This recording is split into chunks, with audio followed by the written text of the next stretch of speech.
백성을 사랑하는 마음과 선조들의 지혜가 어우러진 역사 속 발명. 불편함을 해소하고자 시작된 발명은 편리한 생활을 넘어 과학기술의 발달을 가져왔다. 자원 빈곤 국가였던 대한민국은 이제 세계에서 손꼽히는 발명 국가로 인정받고 있는데, 대한민국 발명의 힘의 근원,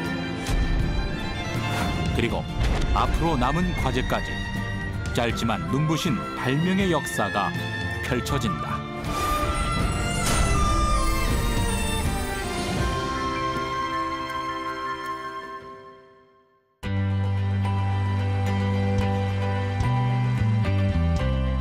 우리나라는 예로부터 농경사회였다.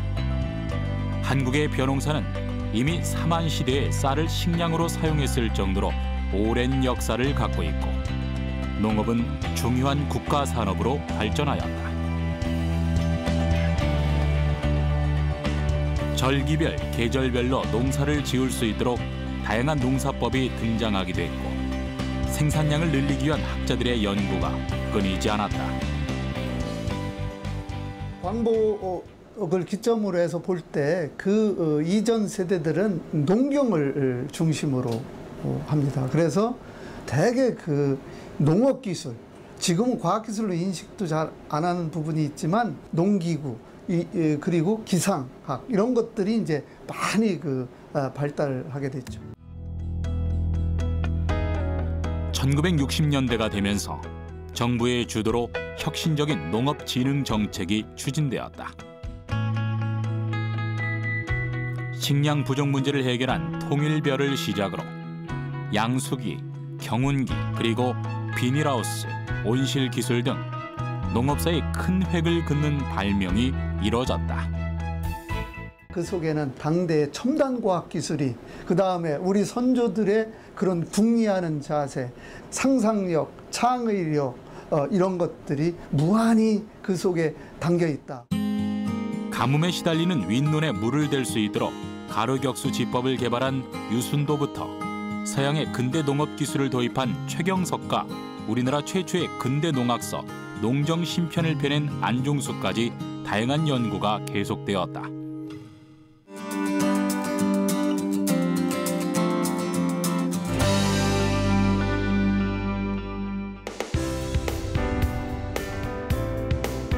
농업은 여전히 우리나라에서 중요한 위치를 차지하고 있고, 농업의 과학화는 아직도 끝없이 연구할 과제다. 강원도 평창 40여 년 경력의 농사꾼 이해극 씨는 좀 더 편리하게, 빠르게, 그리고 좋은 품질로 농사를 짓기 위해 노력한다. 이렇게 굴려 들어가잖아요. 이렇게 들어가 있는데 여기다 놓으면 딱 내리면 쏙 들어가잖아. 이렇게 이렇게 딱 들어가고 나면 여기에 하나씩 딱 떨어져 있다 이거예요. 이렇게. 그리고 또 하나의 발명품, 자전거 바퀴를 응용해서 만든 이른바 식혈기다. 1973년 농사를 처음 시작할 무렵 농산일의 한계를 느낀 이해극 씨가 개발해냈다.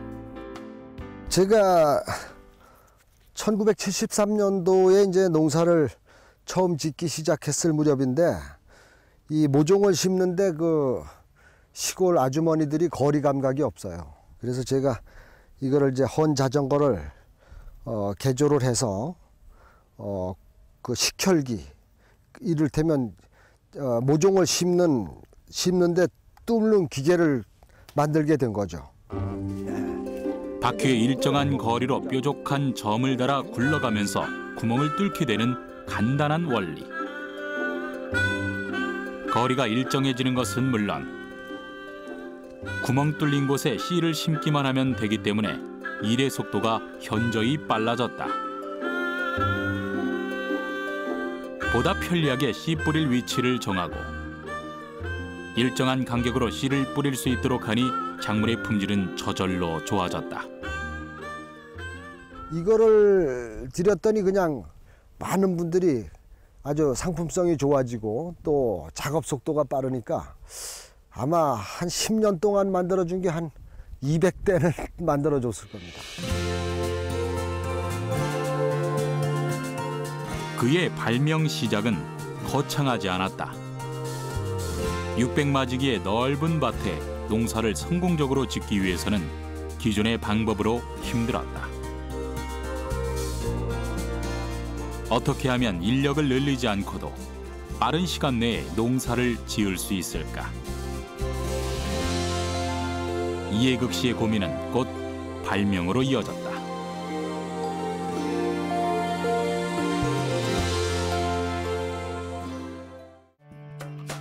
이렇게 경험에서 우러나온 그의 농사 발명품은 등록된 것만 5가지. 자동 개폐기는 국내 시장을 석권했을 뿐 아니라 8개국으로 한 해 10만 대 이상 수출된다. 일본과 독일 그리고 중국으로도 수출이 급증하고 있다. 저도 아마 제가 세계 최초로 개발했다는 것에서 믿어지지 않았어요. 특히 이제 자동 개폐기 같은 경우는 한국의 농부가 1년에 150명에서 200명 이상 감전사고로 죽거든요. 그래서 이제 제가 저전압 원동기를 사용함으로써 원천적으로 이렇게 한국 농부가 감전사고로 인한 그 치사율을 이제 제로화했는데, 이해극 씨의 발명품으로 수혜를 보고 있는 부산의 한 농장. 복합 환경 제어 시스템을 통해 비닐하우스 내의 작물 재배 환경을 최적으로 유지할 수 있다고 하는데, 비닐하우스 내부는 외부의 환경 요인에 따라 영향을 받는다.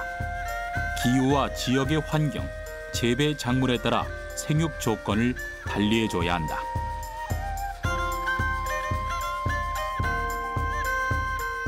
그것을 자동으로 관리할 수 있도록 만든 것이 바로 복합 환경 제어 장치다.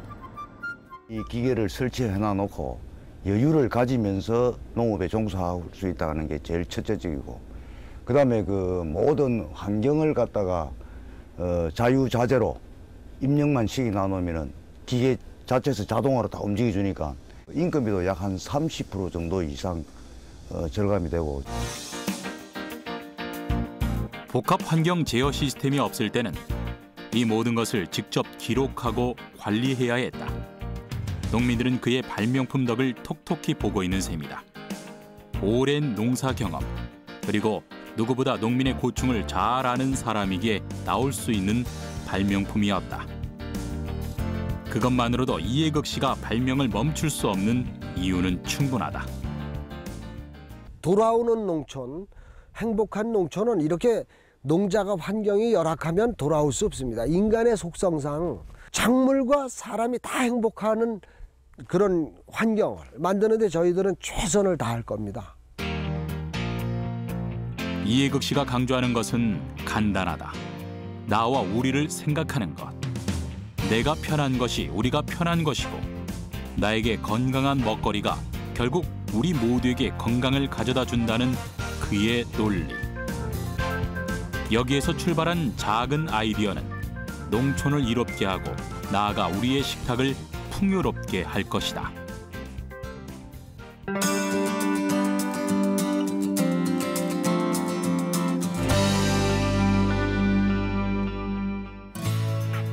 우리나라의 과학기술 발전은 광복 이후 두드러졌다. 50년대까지는 과학기술에 대한 국가적 기획이나 투자가 적어서 개인적인 차원의 과학기술 연구가 많았다. 60년대는 식량에 대한 관심이 높아 자연히 농업과 관련된 연구가 두드러졌다. 70년대가 되면서 산업 근대화 경제개발 정책과 함께 기계공업과 화학공업을 육성하기 시작했다. 이후 정부의 연구개발 지원 규모가 확대되면서 생명공학, 우주원자력 등 거대 과학기술 개발 노력이 본격화된다. 우리나라의 발명 교육의 역사는 굉장히 짧습니다. 1987년에 시작됐으니까요. 그런데 지금은 세계 최고입니다. 세계 모든 나라들이 우리나라의 발명 교육을 벤치마킹 해가고 있다는 거죠. 자, 특허청이 중심이 돼서 특허청 발명교육센터, 한국발명진흥회, 한국여성발명협회, 전국교육청, 190개의 발명교육센터, 그리고 30개의 지식산센터, 10개의 지식산 도시 등등이 나서서 발명교육을 하고 있습니다. 현대로 올수록 여성 발명가들의 활약 또한 눈에 띄게 늘어났다. 1993년 여성 발명가 몇 명에서 출발한 한국여성발명협회는 현재 대한민국 여성들의 창의력을 발명으로 연결될 수 있도록 멘토 역할을 해주는 곳이다. 그동안 여성발명 창의교실과 여성발명 지도사 양성과정을 운영하고 여성발명 경진대회를 개최하는 등 활발한 발명을 장려하는 다양한 활동을 하고 있다. 여성발명협회를 통해 더 많은 여성들이 자신의 아이디어를 현실로 만들고 있는 것이다. 1999년에 저희가 특허청 인가를 받아서 지금은 사단법인 한국여성발명협회로 활동을 하고 있습니다. 저희 협회의 목적은 그 여성들이 창의력을 개발을 해서 그것을 통해서 특허로 또 사업으로 아니면 기술 거래로 각자 그 어떤 경제적인 이윤을 추구하도록 하는 그런 활동을 지원하는 사업을 하고 있습니다. 여성들은 달라졌다. 누군가 만들어주기를 기다리지 않고 상상하는 것을 만들어내기 시작한다. 그리고 나아가 발명 전문가로서 제2의 인생을 시작하고 있다. 뭐 이런 형태의 아이가 발명을 배웠고요. 저도 관심이 있었던 찰나에 학교에서 여성 창의교실이라는 거를 지역 주민을 위해서 개방을 해주셨는데 그 과정을 통해서 발명 지도사 과정 시험도 보고 자격증을 따서 이렇게 교육까지 받게 되었습니다. 우리나라 여성들의 특허 출원 현황을 보면 2010년에서 2014년까지 4년간 괄목할 만한 성장세를 보이고 있다.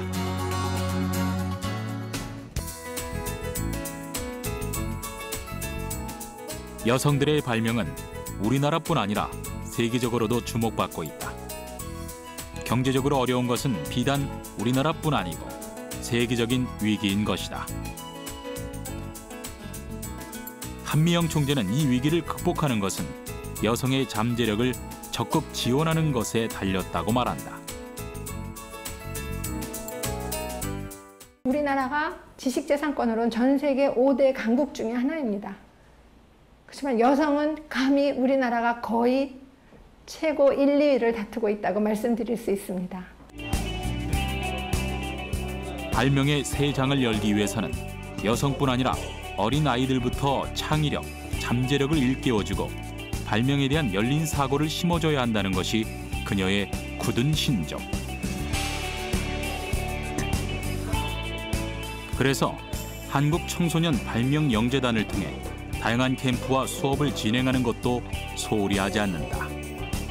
처음에는 발명에 대해 어렵게 생각했던 아이들이 수업을 통해 놀랍도록 발전해 나갈 수 있다는 것이 가장 큰 수확인데. 원리들을 일상생활과 약간 직접 체험하면서 연계시킬 수 있는 그런 장점이 있는 것 같아요. 한국청소년발명영재단은 이제 특정한 계층으로 한정짓지 않고 모두에게 열려있는 교육 프로그램을 시도하고자 한다.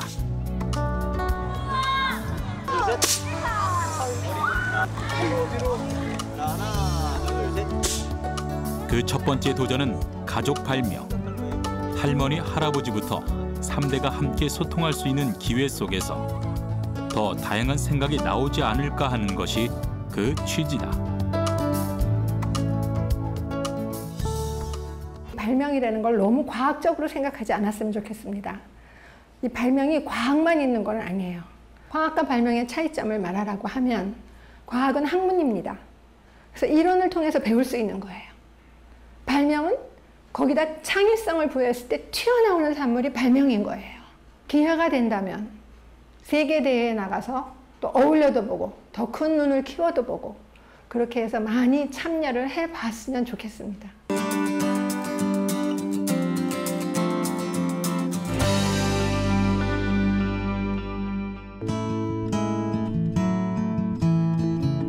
금속 활자, 화약,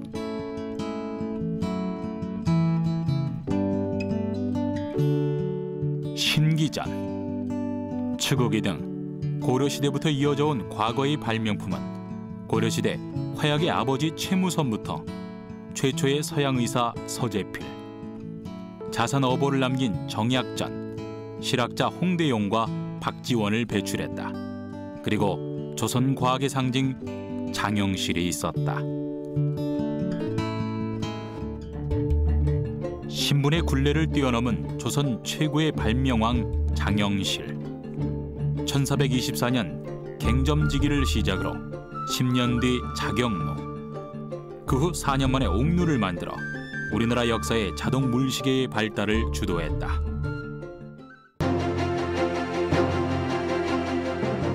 선조들의 이러한 발명 기술과 창의력은 여전히 학생들을 통해 빛나고 있다. 발명을 독려하는 분위기를 조성하고자 청소년들의 발명 프로그램을 다양하게 마련하고 있는데, 세계의 청소년들의 발명 아이디어를 평가받는 자리에서도 우리나라 학생들의 실력은 단연 으뜸이다. 우리나라 그 청소년들이 그 창의성이라든지 발명 분야에서 잠재적으로 가지고 있는 그런 재능을 좀 잘 찾아내고 발굴해서 이들이 21세기 주인공이 될 수 있도록 다양한 행사를 통해서, 즉 뭐 창의성과 발명 교육 행사라든가 또는 프로그램을 어떤 체험학습 활동을 통해서 이들이 미래의 그 창의성 발명 인재로 이렇게 거듭날 수 있도록 하는 것이 우리 협회의 목적이고, 또 우리가 창의성 전문 기관이라고 말씀드릴 수 있습니다.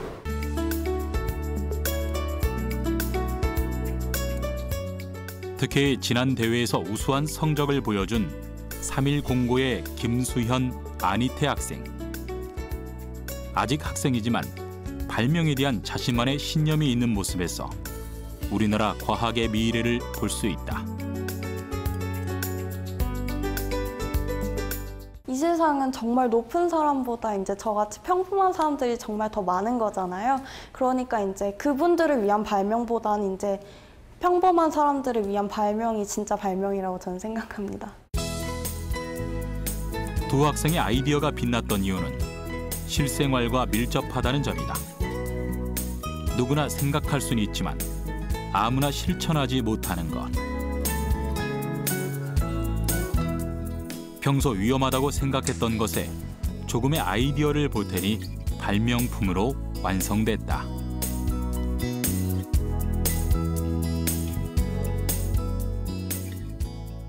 저희 학교가 이제 수원 화성 이제 행궁 안에 있어서 그런지 제가 이제 수원 화성을 축조하신 이제 정약용 이제 선생님을 좀 많이 존경하고 있어요. 그래서 정약용 선생님이 이제 그 거중기 이런 것들 많이 발명하셨잖아요. 그래서 정약용 선생님 많이 존경하고 있습니다. 저는 이제 여자잖아요. 근데 상대적으로 여자들이 많이 발명을 하는 편은 아닌데, 이제 한경희 선생님께서 그 한경희 생활과학이라는 그런 기업을 만드시고 발명을 꾸준히 하고 계셔서 이제 그분을 롤모델로 삼고 열심히 하고 있습니다. 발명은 특허로 완성되고 특허는 창업으로 이어진다. 본인만 만족하는 것이 아닌 부가가치를 창출하는 발명품이야말로 우리에게 필요한 발명일 것이다. 특허란 발명 기술을 보호하고 장려함으로써 국가 산업의 발전을 도모하기 위한 제도다. 진원의 기준, 학생들의 특허 출원 현황은 상승세다. 무한한 상상력을 발휘하여 미래 산업을 선도해 나갈 청소년들이 점점 늘어나고 있다는 것을 의미하는 것이다. 우수한 창의력으로 세계 최고의 발명품들을 창안해냈던 우리 민족. 연간 산업재산권 출원 40만 건. 세계 4위의 특허 강국 대한민국. 발명 강국으로 재도약해야 할 시점이다. 비상구 같아요. 발명으로 인해서 어떤 사고가 일어났을 때 이것을 이제 피해갈 수 있도록 이제 어떠한 방안을 만드는 게 발명이라고 저는 생각합니다. 한 걸음 나아가는 것이라고 생각하고 창의성이라고 생각합니다. 세상에 없는 걸 새로 만드는 것이 아니고 있는 것을 좀 더 아름답게, 좀 더 편리하게 하라고 내린 바 있습니다. 동물처럼 힘이 세지도 빨리 달리지도 못했던 사람이 만물의 영장이 될 수 있었던 것은 머리를 쓸 수 있기 때문이었다. 그것은 창의적인 사고, 곧 발명을 의미한다. 발명은 우리의 상상을 현실로 바꾸어 놓는다. 우리가 생각하는 것을 멈추지 않는다면 대한민국의 미래는 꿈꾸는 대로 변화할 것이다.